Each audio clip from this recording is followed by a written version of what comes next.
Shalom, selamat pagi anak-anak. Selamat kita berjumpa lagi pada materi pembelajaran kedua, pembelajaran pendidikan agama Kristen. Sebelumnya Ibu mau tanya dulu, sehat-sehat semua? Ya, sehat, puji Tuhan. Ya, sebelum memulaikan pembelajaran kita pada hari ini, kita minta kekuatan daripada Tuhan, kita berdoa. Terima kasih Tuhan Yesus yang baik buat hari ini, hari yang indah dan cerah, hari yang Tuhan anugerahkan bagi kami semua. Kami percaya cinta kasih sayang Tuhan tiada berkesudahan dalam kehidupan kami. Sekarang kami akan mengadakan pembelajaran pendidikan agama Kristen. Kami percaya Tuhan berkenan menolong, mengerjakan kami kepintaran juga kecerdasan, supaya kami cakap dalam menghadapi pembelajaran hari ini. Terima kasih Tuhan Yesus yang baik, kami sudah berdoa kepadamu. Amin.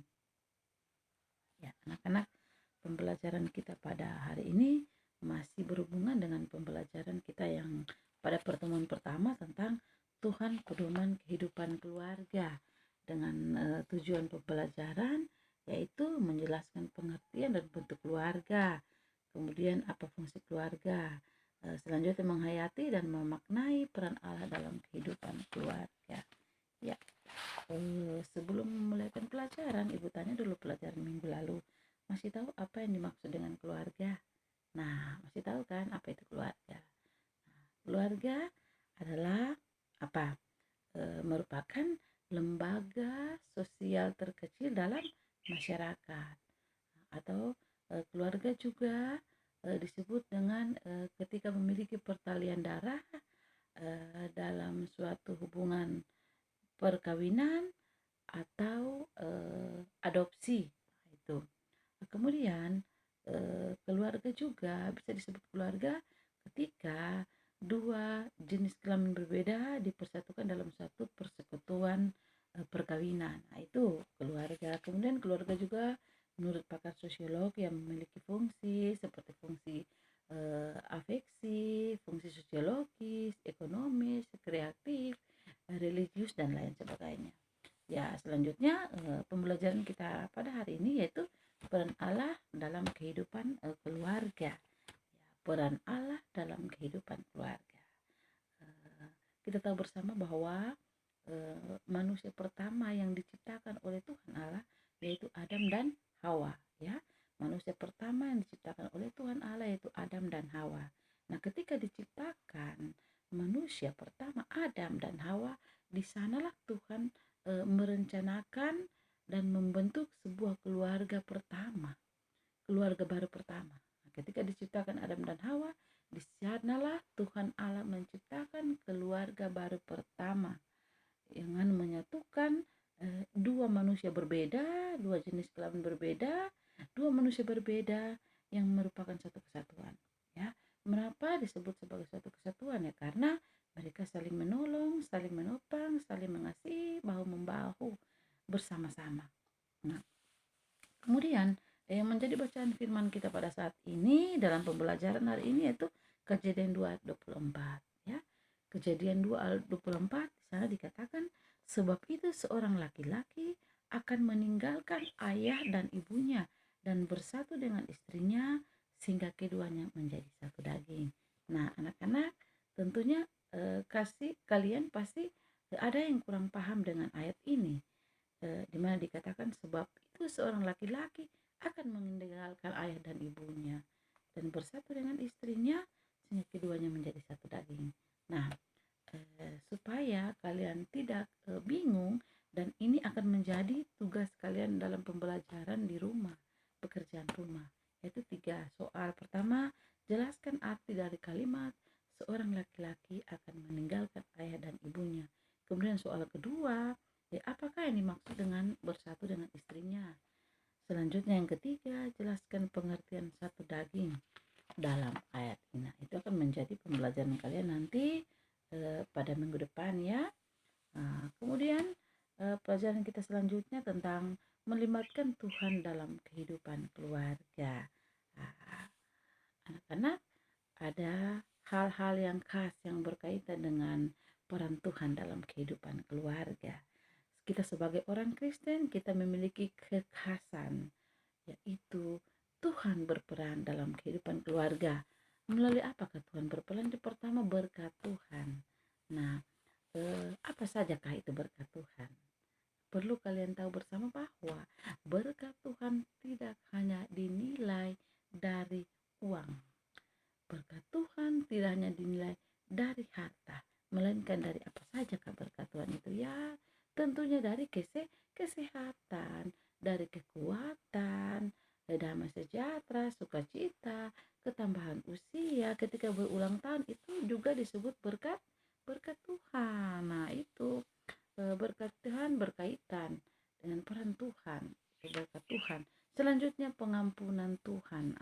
Pengampunan Tuhan ya tentunya dalam keluarga itu manusia semua tak sempurna, tak ada yang sempurna. Tetapi melalui pengorbanan kasih sayang Tuhan bagi kita di kayu salib, dia telah menebus dosa-dosa kita. Untuk itu peran Tuhan dalam keluarga yang kedua yaitu pengampunan Tuhan. Kita memperoleh pengampunan oleh dosa-dosa kita. Ya, itu merupakan salah satu atau bagian yang kedua tentang kekhasan orang Kristen dalam keluarga, yaitu peran Tuhan dalam keluarga melalui pengampunan. Misalnya contoh dalam keluarga tentu kadang ada perselisihan tuh antara ayah, ibu, antara kakak dan adiknya. Bagaimana supaya kita memperoleh pengampunan? Tentunya kita dengan memberikan jika ada berselisih ya saling memaafkan, saling minta maaf. Jika kita bertengkar, harus ada solusi, ada jalan keluar supaya di sana ada pengampunan Tuhan dalam keluarga, ya. Kemudian yang ketiga itu pembaharuan oleh Tuhan. Nah, pembaharuan oleh Tuhan sering disebut juga dalam kekristenan sebagai hidup baru. Bagaimana supaya kita hidup baru? Tentunya ya dengan kerendahan hati, dengan meninggalkan perbuatan yang lama, kemudian berdoa bersama-sama dengan anggota keluarga, memohon pembaharuan dalam kehidupan, memohon pembaharuan dalam kehidupan keluarga pribadi antar anggota keluarga, supaya di dalam anggota keluarga ada sukacita, ada damai sejahtera, ada cinta kasih, ada kelemah lembutan, ada kasih sayang.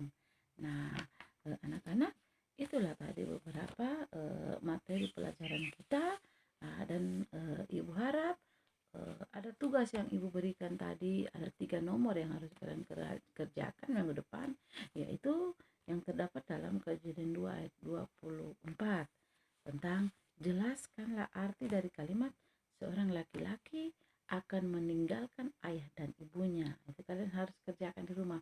Yang kedua, apa ini maksud dengan bersatu dengan istrinya, serta yang ketiga, jelaskan pengertian satu daging. Nah, anak-anak, sampai di sini dulu pembelajaran kita hari ini. Apakah ada yang bertanya? Misalnya tentang berkat Tuhan, atau tentang pengampunan, atau tentang pembaharuan Tuhan. Nah, jika ada yang tidak bertanya, sekali lagi Ibu tegaskan bahwa melibatkan Tuhan dalam kehidupan keluarga, yaitu dalam keluarga Kristen ada hal yang khas yang berkaitan dengan peran Tuhan. Nah, berarti di dalamnya ada Tuhan berkarya, ada bekerja Tuhan di dalamnya dalam keluarga. Yang pertama berkat Tuhan, dia mengurniakan berkat Tuhan dalam keluarga Kristen. Kedua pengampunan Tuhan, yang ketiga pembaharuan oleh Tuhan. Nah, bagaimana kita menyikapinya semua itu? Tentunya dengan bersatu hati, bergotong royong, bersama-sama, bahu membahu untuk menciptakan keluarga yang harmonis, saling mengasihi, saling mencintai, saling memperhatikan, saling menegur jika ada yang salah, saling menyapa, saling meminta maaf lebih dulu jika kita yang bersalah. Supaya apa? Supaya tercipta keharmonisan, dan niscaya di dalamnya ada berkat Tuhan, ada kemurahan Tuhan, dan pengampunan serta pembaharuan. Ya, anak-anak, demikianlah pembelajaran kita pada hari ini. Sampai di sini dulu. Sampai kita berjumpa di pembelajaran selanjutnya. Terima kasih anak-anak. Sebelum mengakhiri pembelajaran kita hari ini, mari kita berdoa. Terima kasih Tuhan Yesus yang baik buat hari ini. kalau saat ini kami sudah boleh menyelesaikan pembelajaran tentang Tuhan pedoman kehidupan keluarga. Kami percaya apa yang kami pelajari hari ini boleh dapat kami praktekkan dalam kehidupan kami setiap hari. Terima kasih Tuhan Yesus yang baik, mengampuni salah dan dosa yang sering kami perbuat melawan kehendak-Mu, supaya kami layak disebut sebagai anak-anak-Mu. Terima kasih, ini doa dan ucapan syukur permohonan kami yang kami pinta di dalam nama Anakmu Yesus Kristus, kekasih jiwa kami. Amin.